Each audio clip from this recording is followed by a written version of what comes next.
Alright folks, Pitching Ace 88, we are back playing Criminal Case on Facebook. This is Pitching Ace 88, and we are heading on to case number 3. Now, for those of you guys who have been watching this, been wondering how you get to my live stream, it is Secret Agent Ace 88. I'll be putting a link down in the description. We happen at Thursdays at around 4:30 a.m. Eastern Standard Time, at least by 5. Let's see, the saddest of all keys. Ace, it's me and you again today. Nice. What do you think? Will we last a whole shift without a gruesome murder? Speaking of, I hear there was a follow-up to that missing shipment of medication from the zoo. You found a dude who died of something involving those meds, right? Who knew mixing Rocket Cow with that stuff would be dangerous? Certainly not me. And I lived on energy drinks when I was at the police academy. But we know you loved Rocket Cow. Anyway, we still don't know what's up with the guy's death. It could have been an accident for all we know. Meanwhile, Ace, I'll need you and Jones to head to the Grimsboro Arena. They asked for police presence to check security before tonight's concert. This is a big reunion for the Henge. You need to be there a few hours before the concert starts. They're English rock royalty, and you know how rock concerts can get out of hand. Sorry, Chief, but the Henge? Who the heck is that? Why do we have to go before the concert? Doesn't the venue already have security? Wait, what? Did you have an important date with the Donut Jones? It'll have to wait. Chop chop to the arena. Ma'am, yes ma'am. I guess it's up to the concert hall with us, Ace. Ooh. The Henge.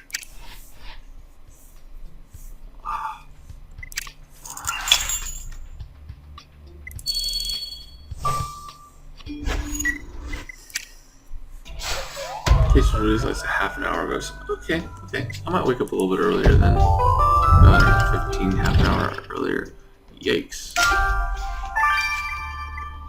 They poked out his eyes. No bueno. No bueno.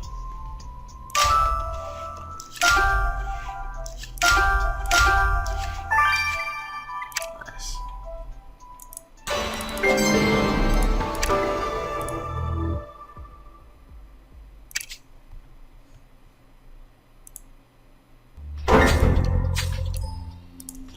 Whoa, that dead guy can't be part of the show setup. I mean, I heard that the Henge were wild in their day, but this is crazy.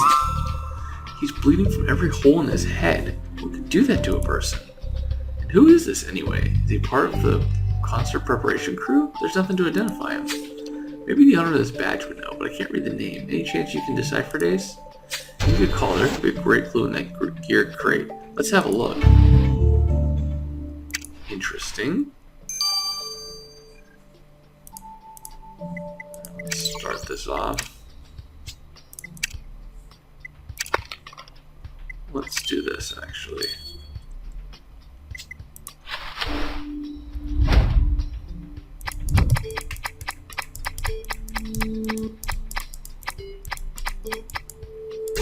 There we go. Well, Ace, the pills you found in that gear crate are spattered with blood. We need to find out what type of medicine this is, and if it played any part in the murder. Rupert will know. Let's get these to him. Yep. Alright. So we got all that stuff. I gotta grab some stars. I will be back here. This has been Pitching Ace 88. Au revoir.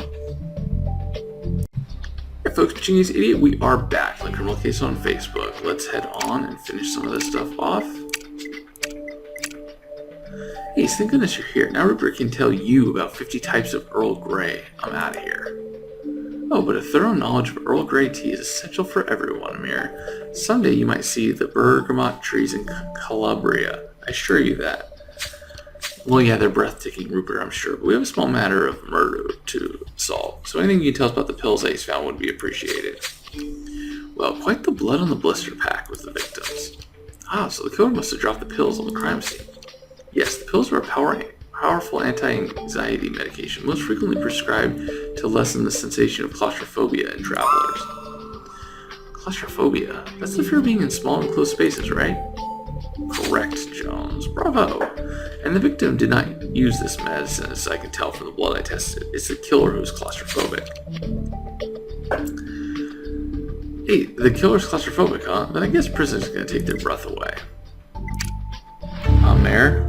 Oh, it's Amir, not Amir. Okay. Oops. I thought it was a mirror. Anyways, bonjour, Ace. You've brought me an interesting puzzle indeed with this body. But not as interesting a puzzle as where all the decent men have gone to in this town. Last guy I went on a date with tried to explain French grammar to me. A French woman. Yeah, not sure if the victim was a decent guy or not, Martine, but can you tell us why he was bleeding out every part of his head? Well, the answer is somewhat ironic for a rock concert. He was killed with sound. With sound? What, did someone pump up the volume to the max? Well, it's nothing to do with volume, Jones, but certain frequencies have been known to affect tissues in the human body. And someone playing a frequency that liquefied the victim's brain. Ew. That's disgusting. The killer must use a special device to create the frequency, so keep an eye or an ear out for it. Will do. Ugh, liquefied brain. What an awful way to die. Did you find anything that can get us closer to catching the killer? Oh, but of course, traces of Gold Stag whiskey were left on the victim's wrist. There was none in his stomach, so clearly the killer left it while checking for a pulse. So we're looking for a killer with a decent-ish taste in whiskey. We've got a lead, Ace. Maybe Frank's around. Nah, Frank can't be around. It's possible.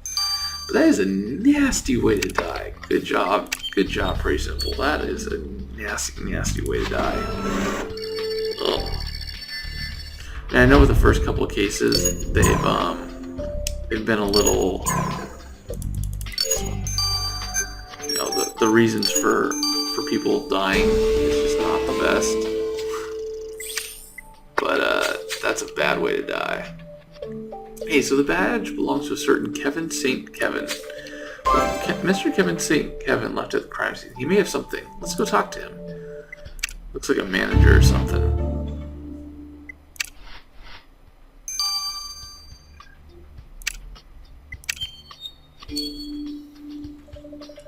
Mr. St. Kevin, we're investigating a murder that took place here. This man was found dead. What? But that's my top star. That's Ian Devine, the lead vocalist for The Henge. How can he be dead? The Henge was supposed to have the first reunion tour concert tonight. So the victim was part of the band, and you were what, his manager? Found your VIP badge. Yes, and Ian Devine was not the only victim tonight. An era is over. Rock is dead. And now I have to contact the other band members who are on their way and tell them not to come. This tour is canceled. Was Ian the only member of the Henge already in Grimsboro? Only the bass player Boris Chiswick is in town, and after the sound check he went over to the Big Bottom Music to do a signing. Well, Secret Agent Ace and I will go to the music store then.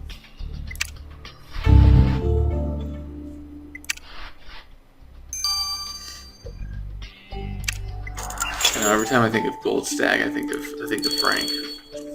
RIP. R.I.P. Frank.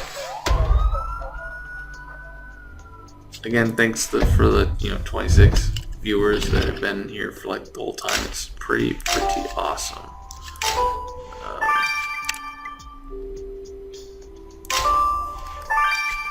Pretty awesome. And I'll put links in the description for people, because I know people on YouTube have been commenting how to know when the stream is live. So, but the easiest way is if you guys are watching this right now and you haven't already, click the follow button. It's free. It doesn't cost you anything, and you can get notifications when I go live. No sign of the bass player yet, but you're right. This looks like an old photo of the victim. There's someone next to him in the photo, but I can't see who it might be. I'll grab your dusting kit. If anyone can figure out what those chunks of wood are, it's you, Ace. But you'll have to piece it back together. Oh gee, the lead singer and the bassist are having issues. Oldest thing in the book. The upcoming case? Nah, save that for chapter 4. We gotta finish this one. Priority is gonna be this case. But yeah, you can say it once we get to chapter 4, for sure.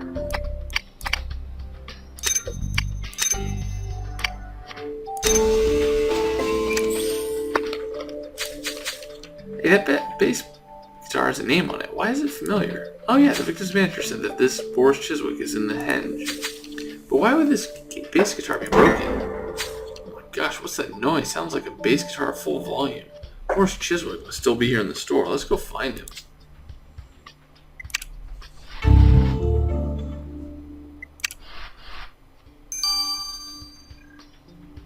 Thanks, Shocky. Thanks for being understanding. That's the other great thing about being over at Twitch. Is Twitch, you know, it's good, guys. Oh my gosh, that is like brother. Well, at least we can see that the guy's standing with the victim in that old photo now, but I have no clue who it is. Maybe we can run that face against the database back at the station. Let's do this. Yeah, dude, that guy looks just like his brother.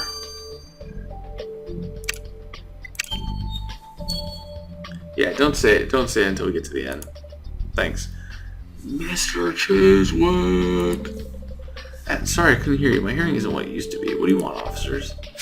Mr. Chiswick, before your impromptu concert just now, I found one of your signature basses broken to pieces. What happened? Oh, the band is back on the road. Smashing our instruments is just a tradition we have for celebrating the start of the tour.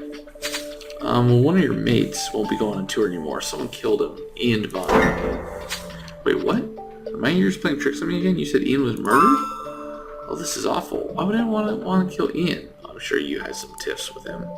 There's going to be just us mates together. Now I'm never going to play with the whole band again. I wonder if it's his brother. Everyone wants to play with his brother and not him because he's a jerk. It's going to be my theory.